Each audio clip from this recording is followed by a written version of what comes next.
Set theory के इस lecture में अब हम लोगों को वेन डायग्राम रिप्रेजेंटेशन के बारे में पढ़ना है। वेन डायग्राम रिप्रेजेंटेशन क्या होता है? वेन डायग्राम रिप्रेजेंटेशन एलिमेंट जो होते हैं उसको सर्कल के अंदर रिप्रेजेंट किया जाता है। वेन डायग्राम रिप्रेजेंटेशन में जो एलिमेंट होते हैं उनको सर्कल के अंदर रिप्रेजेंट किया जाता है। यह भी सेट को रिप्रेजेंट करने का एक तरीका होता है। क्या?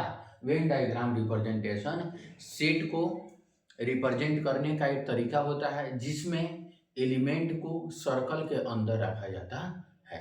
ठीक, अगला देखिए, अब हम लोग को पढ़ना है कि वेन डायग्राम रिप्रेजेंटेशन में अलग अलग केसेज होते हैं। पहला केस है कि when A intersection B is not equal to 5।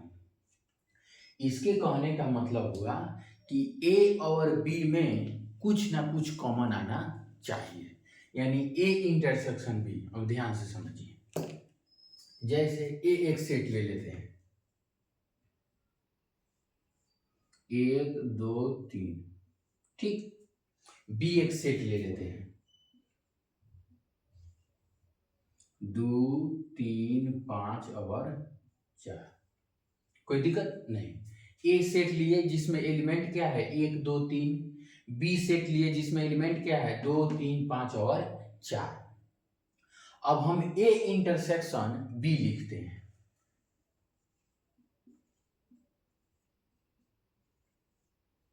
तो ए में कौन है जो बी में भी है? ए और बी में कौन ऐसे एलिमेंट है जो दोनों में है? तो 2 और 3, 2 और 3। तो यह क्या हुआ? इंटरसेक्शन जो हुआ A intersection B not equal to 5 हुआ। नॉट इक्वल टू 5 का मतलब हुआ कि इम्पिटी सेट नहीं है, इसमें कोई ना कोई एलिमेंट है। यदि इसमें कोई भी एलिमेंट नहीं होता तो उसे हम क्या बोलते हैं? यह इम्पिटी सेट है। क्या है? इम्पिटी सेट है, यह 5 है। तो when A intersection B is not equal to empty set, यानी ओवरलैपिंग का केस हो गया।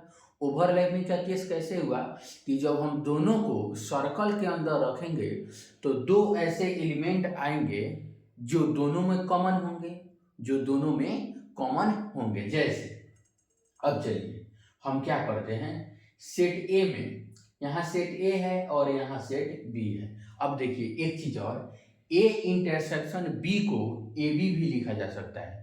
अगर कहीं ए बी लिखा रहे तो उसका मतलब क्या होगा? A intersection B.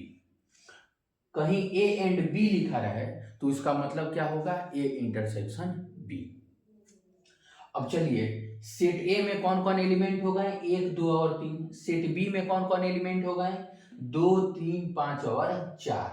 अब हमको ए इंटरसेक्शन बी लिखना है। क्या लिखना है? ए इंटरसेक्शन बी लिखना है। तो उसमें क्या 2 और 3 ए इंटरसेक्शन बी हो गए। अब लिखा कैसे जाता है उसको ध्यान से जानेंगे। तो सबसे पहले हम जान लें कि अगर कहीं रेक्टेंगल दिया रहे तो उसको यू से डिनोट करते हैं और उसे यूनिवर्सल सेट कहा जाता है। क्या कहा जाता है? यूनिवर्सल सेट कहा जाता है। और कोई भी सेट दिया रहे तो उस सेट को इस रेक्टेंगल के अंदर रखा जाता है। सेट को रेक्टेंगल के अंदर रखा जाता है और सेट के एलिमेंट को सर्कल के अंदर रखा जाता है। सेट के एलिमेंट को सर्कल के अंदर रखा जाता है और इस सर्कल को रेक्टेंगल के अंदर रखा जाता है और इसको यूनिवर्सल सेट कहा जाता है। किसको? रेक्टेंगल को। रेक्टेंगल जो होता है वह यूनिवर्सल सेट होता है। अब ध्यान से जानना है हम लोगों को कि इसको अगर कहीं ए इंटरसेक्शन बी लिखा रहा है तो उसको वेन डायग्राम के मदद से कैसे रिप्रेजेंट करेंगे? वेन डायग्राम के मदद से कैसे रिप्रेजेंट करेंगे? तो ध्यान से देखिए, यह यूनिवर्सल सेट हो गया, यू जो हुआ, रेक्टेंगल जो हुआ, यूनिवर्सल सेट हो गया।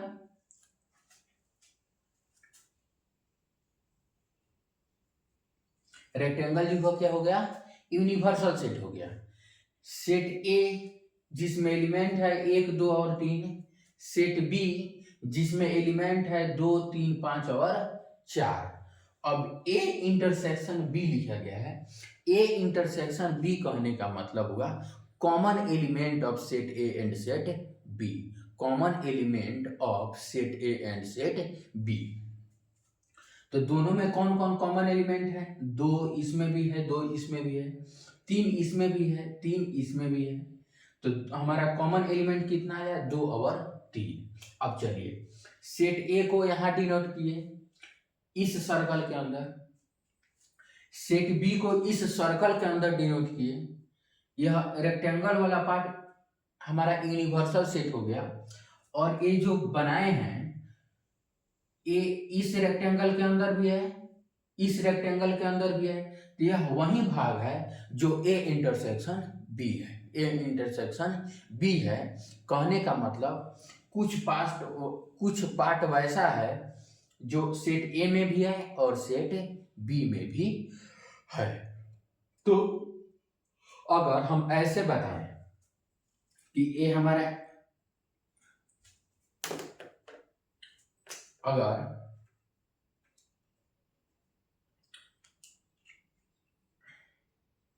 ए हमारा यूनिवर्सल सेट यदि हो गया,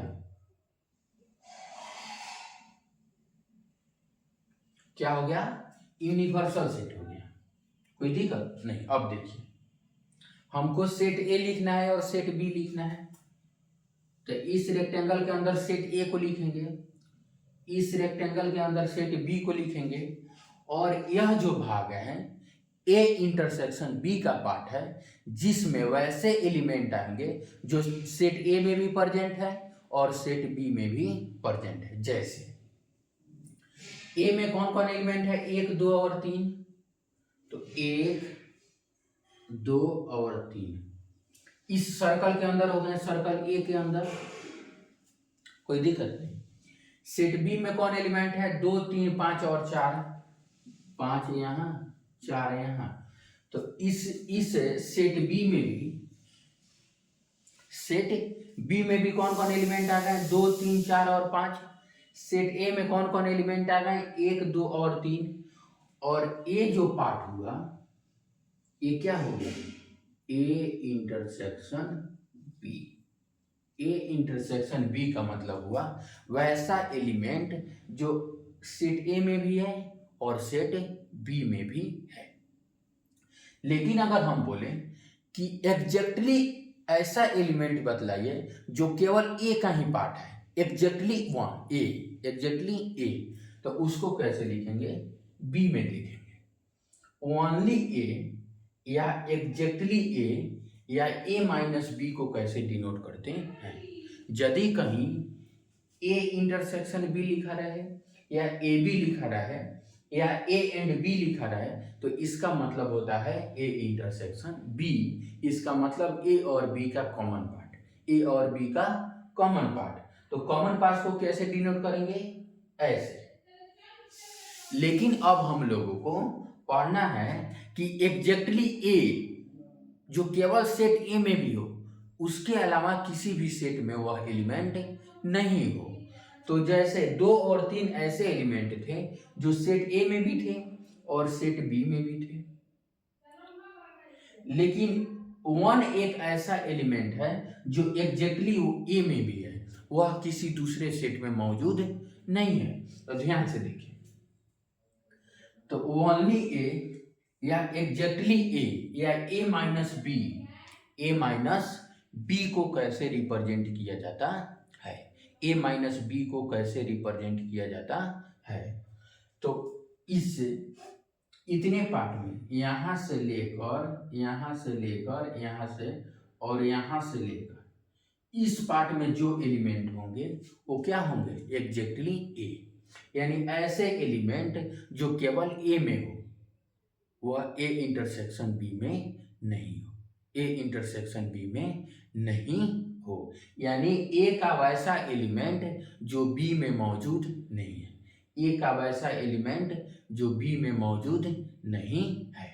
अच्छा, अगर एग्जैक्टली बी को दिखाना हो, अगर एग्जैक्टली बी को दिखाना,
अब देखिए सी, सी में क्या है, only A, sorry only B, only B या एग्जैक्टली बी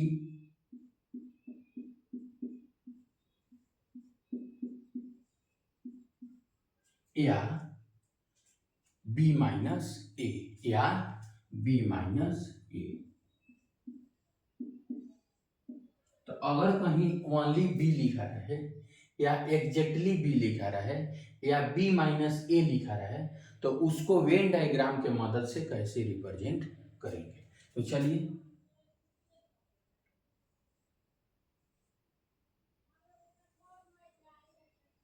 ये हो गया सेट ए, ये हो गया सेट बी, ये हो गया सेट ए और ये हो गया सेट बी। ठीक, यह जो पार्ट हुआ ए इंटरसेक्शन पी हुआ, लेकिन यह हो गया हमारा यूनियन, सॉरी यूनिवर्सल सेट, यह हमारा हो गया यूनिवर्सल सेट। अब देखिए इस पार्ट को, ओनली इस पार्ट को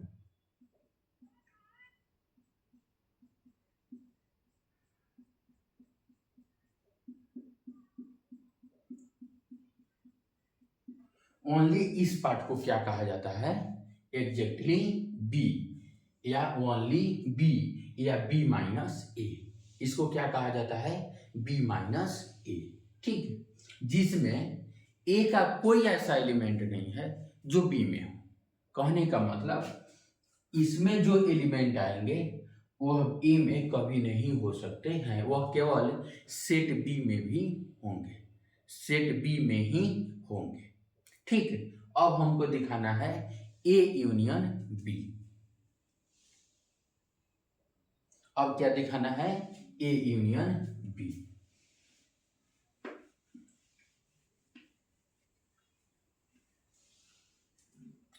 चार में हमको क्या दिखाना है, A union B, A union B. A union B को ए और बी भी कहा जाता है, ए और बी, या इसको at least one of A और बी कहा जाता है, at least one of A और B, at least one of A और बी कहा जाता है। यदि कहीं ए यूनियन बी लिखा है, इसको क्या पढ़ा जाता है, यूनियन। यह किस चीज का सिंबल है, यूनियन का। किस चीज का सिंबल है, यूनियन का। तो इसको यदि ए यूनियन बी लिखा रहे या ए और बी लिखा रहे या एटलीस्ट वन ऑफ ए और बी लिखा रहे या ए प्लस बी लिखा रहे, क्या लिखा रहा है, ए प्लस बी लिखा रहा है, तो उसको वेन डायग्राम के मदद से कैसे रिप्रेजेंट करते हैं। चलिए, तो ये हमारा यूनिवर्सल सेट हो गया, यह हमारा क्या हो गया, यूनिवर्सल सेट हो गया। यह हमारा सेट ए हो गया, यह हमारा सेट बी हो गया। और ए यूनियन बी में ए और बी के सभी एलिमेंट आ जाते हैं। ए और बी के सभी एलिमेंट आ जाते हैं। चलिए, अब ए में कुछ एलिमेंट होंगे, सेट बी में कुछ एलिमेंट होंगे, और उस सभी एलिमेंट को हम क्या करें, सेट ए हो गया, सेट बी हो गया, अब ई केवल ए के एलिमेंट हो गए, ई केवल बी के एलिमेंट हो गए, इन सभी को हम क्या कर दिए, एक साथ जोड़ दिए। क्या किए, एक साथ जोड़ दिए, एक साथ लिख दिए, तो उसको क्या लिखेंगे, ए यूनियन बी। जैसे अब इस क्षेत्र में, इस रीजन